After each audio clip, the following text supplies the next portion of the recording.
Thomas and friends, making tracks to great destinations.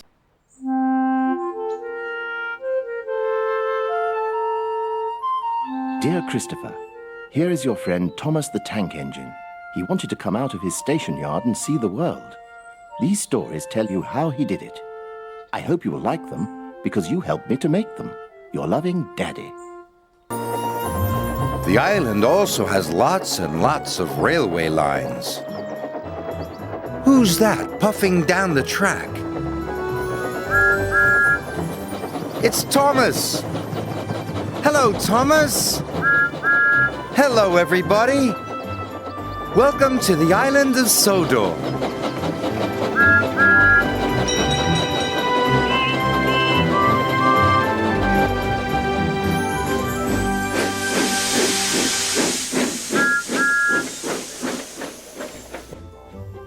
Today, on the island of Sodor, we find out what happens when there is a best-dressed engine competition. And we watch when Thomas has to do an important job without Annie and Clarabelle.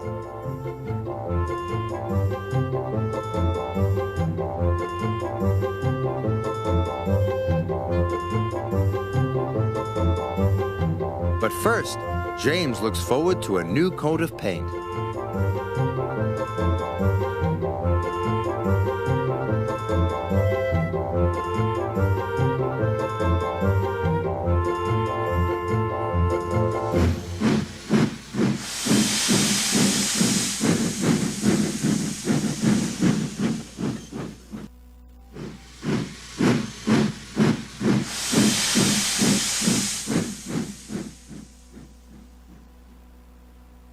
Every engine on the island of Sodor looks different.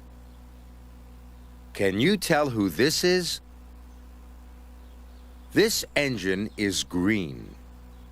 But there are lots of green engines on Sodor. What else can we see? This engine only has 2 wheels on each side. This is a small engine. Do you know who it is yet? Let's see if there's another clue. It's the number 6. Which engine on Sodor is number 6? That's right. It's Percy. Hello, Percy. There's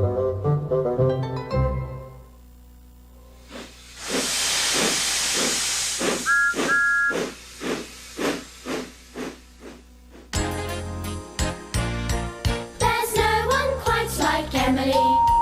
Friendly Emerald Emily. You don't need to ask her twice when you want some sound advice. All those who know Emily know what shows especially. She's not that certain you know what. There's no one quite like Emily. Sometimes she can't help herself and gets misunderstood. Things can sometimes turn out wrong when all she meant was good.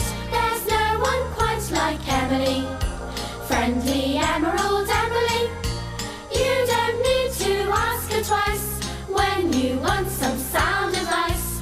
All those who know Emily know what shows especially. She's not that certain you know what. There's no one quite like Emily. Clever, cheerful, confident, she really knows her stuff. She's the one to get things done while others help and puff. There's no one quite like Emily. Friendly Emerald Emily. You don't need to ask her twice when you want some sound advice.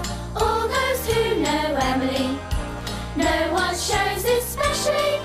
She's not that certain you know what. There's no one quite like Emily.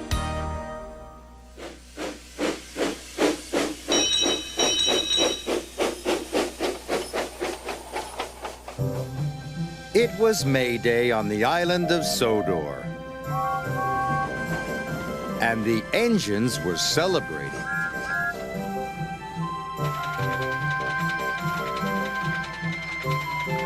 They knew there'd be music and lots of fun. The station was being decorated. Sir Topham Hatt said that the engines could be decorated too.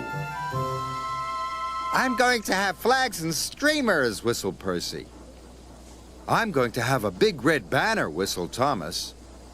What decorations will you have, Gordon? Asked Murdoch. Decorations aren't dignified for an important engine like me. I pull the express. Gordon was feeling insulted.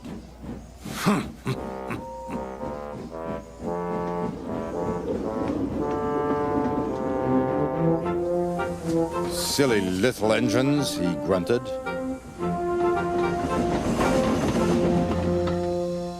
Thomas was enjoying himself. He was bringing the maypole. The farmer's children waved. Thomas peeped happily as he passed by.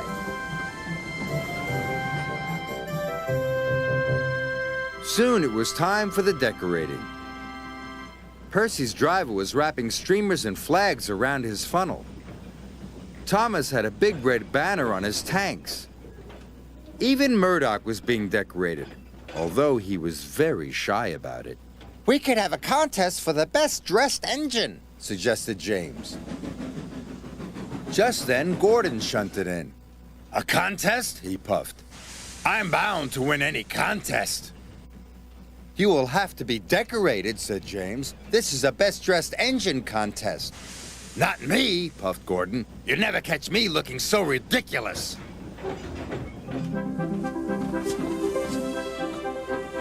The engines felt splendid.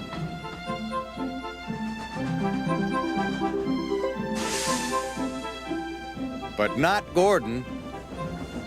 He was cross. Decorations aren't dignified. Huh? Who cares about a contest anyway? Further down his line, a colorful banner was strung across the bridge. Then, as Gordon steamed across the bridge, it came loose and wrapped around his firebox. Gordon couldn't see the line ahead. Gordon tried to whoosh the banner off, but it wouldn't budge. I can't see! He whistled loudly to his driver. Stop! You can't stop, Gordon, his driver called back. You're the express.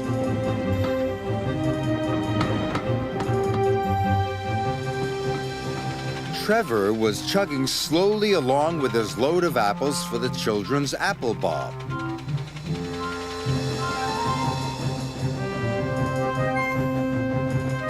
Trevor heard a whistle. He was going as fast as he could, but it wasn't fast enough.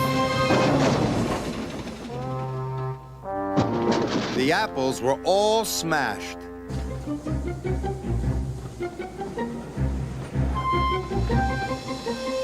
James was the last engine to join the contest, or so he thought.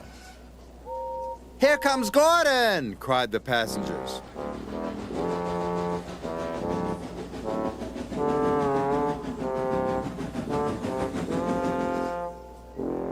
We didn't think you wanted to be decorated, teased Thomas. I didn't, huffed Gordon. Well, you're definitely the best-dressed engine, said James. All the engines agreed.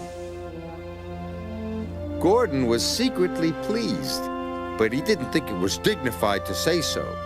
Silly Gordon.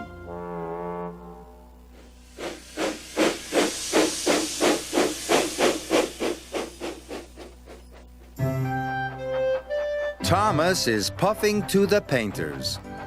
It is time for him to have a fresh coat of paint. Thomas wonders if he could be a different color. What color could Thomas be painted instead of blue? What if he were red like James? Then he would be the color of a Sodor postbox, or the same color as Bertie the bus. What if he were green, like Henry?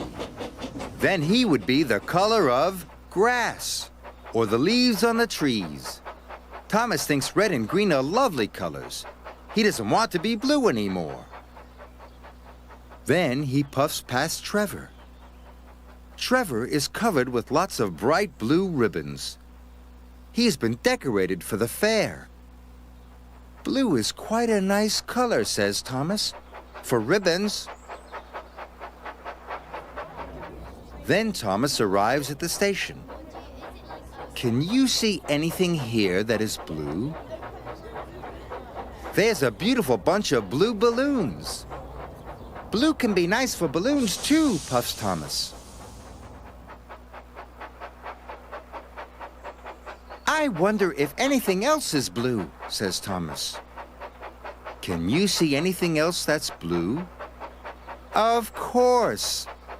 The sky is blue. If ribbons can be blue, and balloons can be blue, and the sky is blue, then blue is a jolly good color for engines after all, says Thomas. Thomas is very happy to be painted blue.